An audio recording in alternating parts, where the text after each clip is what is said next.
జగిత్యాల పట్టణంలోని కొత్త బస్టాండ్ సమీపంలో ఉన్న రాజు స్వీట్స్ షాప్లో వినియోగదారులని నిలువున మోసం చేస్తున్నారు. విషయమేంటంటే, జగిత్యాలకు చెందిన నవీన్ అనే వ్యక్తి పచ్చడి కోసం ఈ షాపుకు వెళ్లారు. అక్కడ షాప్ నిర్వాహకులు ఇవి స్వయంగా ఇంట్లో తయారు చేసిన పచ్చళ్ళు అని నమ్మబలికారు.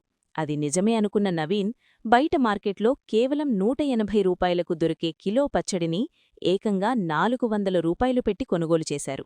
ఇంటికి వెళ్లి బాక్స్ ఓపెన్ చేసి చూస్తే అసలు విషయం బయటపడింది.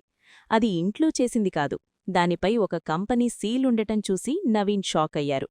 కంపెనీ సరుకును ఇంట్లో చేసిన సరుకని చెప్పి డబుల్ రేటుకు అమ్ముతున్నారని గ్రహించి లబోదిబోమన్నారు.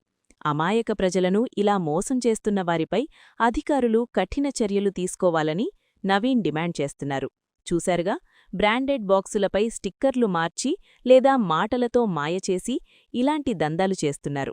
వినియోగదారులారా, తస్మాత్ జాగ్రత్త. మరిన్ని అప్డేట్స్ కోసం చూస్తూనే ఉండండి కొలుగూరి 24/7 న్యూస్ టీవీ జగిత్యాల్ను. లైక్ చేయండి, షేర్ చేయండి మరియు సబ్స్క్రైబ్ చేసుకోండి.